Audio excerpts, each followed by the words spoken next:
Kan judulnya ada kurma nggak sini? Oh ada. Oh komplit. Ada kurma.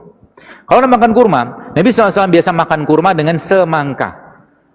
Kenapa? Sains ternyata menjelaskan bahwa ternyata Fa atau besi yang ada pada kurma ini itu terikat dengan sangat sempurna dan bisa meningkatkan fungsi Fa itu ketika dia ketemu sama vitamin C.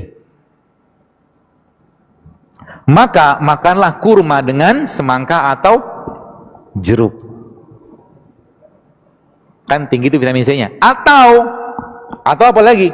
Biar Anda kuat tulang-tulangnya, habis Anda makan kurma, Anda ngapain? Anda minum persan jeruk nipis sama madu. Wah, you are strong man lah. Minum itu. Vitamin C dapat, enzim dapat, semua dapat.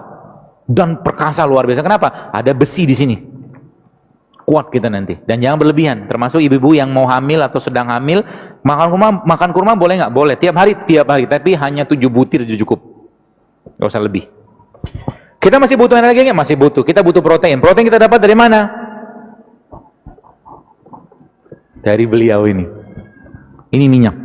Minyak apa? Ini minyak zaitun. Minyak zaitun ini barulah sains ternyata menjelaskan dia mengandung namanya MUFA. MUFA itu medium unsaturated fatty acid. Salah satu minyak terbaik yang bisa digunakan untuk meningkatkan fungsi jantung, membagi kolesterol ada pada zaitun. Sehingga nanti apa? Ketika malam mau tidur minumlah zaitun 1 sendok. Makan. Ketika Anda bangun, ketika sahur, jadi sahurnya gimana nanti Pak? Gampang. Sahurnya gimana? Anda minum infus kayak beginian, Anda makan kurma 3 butir, minum ini 1 botol. Bagus memang sudah dibatasin ya, biar nggak roaming. Minum ini 1 sendok makan, udah cukup buat energisnya. Habis itu ngapain? Doa banyak-banyak. Kan sahur harusnya banyak doa. Ya Allah, kuatkan aku hari untuk beribadah, kuatkan baca Quran ya. Teman-teman kemarin ada lihat postingan saya tentang Ramadan nih. Kalau bisa jadikan Ramadan terbaik, paksain diri Anda. Kalau bisa 1 hari tembus 10 juz. Bisa nggak? Bisa, cuma butuh 5 jam kok. 1 juz itu kira lebih setengah jam lah kalau Anda baca lancar. Katakanlah agak sedikit belepotan, 40 menit lah. 40 menit katakanlah kali 10 ya kurang lebih nggak ada 6 jam, 5-6 jam something lah cuman. Push yourself, sebab apa? Ibadah itu kalau nggak dipaksain sampai bila-bila masa, kata orang Malaysia bilang, nggak bakal bisa. Sampai mati pun kalau kita nggak maksain tahajud, nggak bakal bisa. Serius.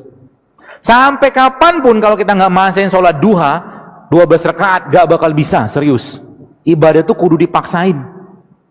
Apalagi Ramadan, pahalanya luar biasa besar. Yang biasa sedekah sekarang 10.000, goceng gitu kan. Ramadan, paksain sedekah yang besar gitu kan. Apalagi kalau kita baca Al-Quran, minta sama Allah. Jadi ketika Anda baca Quran nanti, minta sama Allah, ya Allah, jika ada penyakit dalam badanku, dalam kolbuku, maka jadikan Al-Quran ini sebagai penyembuhnya. Itu janji Allah begitu. Maka, apa yang terjadi? Subhanallah, Al-Quran akan merontokkan radikal bebas kalau bahasa saya. Radikal bebas di mana? Radikal bebas di dalam kolbu kita. Radikal bebas yang ada dalam aliran darah kita. Radikal bebas yang ada pada organ-organ kita. Subhanallah kan? Maka Allah katakan apa dalam Quran? Wa nunazzilu minal Quran ma huwa syifa wa rahmatul lil mu'minin. Dan kami turunkan Al-Quran itu sebagai syifa, sebagai penyembuh. Maka kita harus amat sangat yakin bahwa Al-Quran itu memang penyembuh. Syaratnya gimana? Sama ketika Anda atau seseorang sakit. 2 menit lagi ya? Habis. 1 menit deh. Ketika Anda sakit, berobat ke dokter atau mungkin berobat ke herbalis, lalu Anda dikasih obat, katakanlah, minumlah Pak ya 3 kali 5 kapsul atau 3 kali 500 miligram, nggak sembuh, naikin dosis sama dia, kan gitu. Maka sama juga dengan Al-Quran. Al-Quran ketika belum memberikan efek, naikkan dosisnya. Dahsyat kan? Naikkan dosis membaca Al-Quran sampai apa? Sampai kharru sujada wa bukiya. Kita tersungkur, bersujud, menangis, minta ampun sama Allah, maka saat itulah Allah akan mencurahkan rahmat dan ampunannya, penyakit-penyakitnya dibuang oleh Allah SWT. Itu dahsyatnya bulan Ramadan. Ya, maka jangan sibuk dengan makanan bulan Ramadan. Itu kata kuncinya. Sibuk dengan ibadah aja.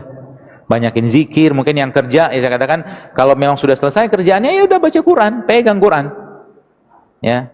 Dan kita harus komitmen untuk di Ramadan itu khususnya kita menjadi sahibul Quran. Kita menjadi temannya atau sahabatnya Quran. Gitu ya, teman-teman sekalian, mudah-mudahan bermanfaat. Dan kajian-kajian saya khususnya ya, saya katakan ini bukan kajian untuk sekedar dicatat, tapi dipraktekkan. Kalau cuma catat doang, besok masih nyampah lagi, sama juga bohong. Gak usah datang kajiannya. Anda harus berubah. Sebab apa? Apa yang kita masukkan dalam diri kita saat ini, itu akan menjadi gen yang akan kita wariskan ke generasi depan. Ya, dan kita lihat Indonesia saat ini luar biasa besar ya. Apa boleh saya katakan? Ya, boleh saya katakan peracunan tanda kutip makanan kita saat ini mengerikan luar biasa.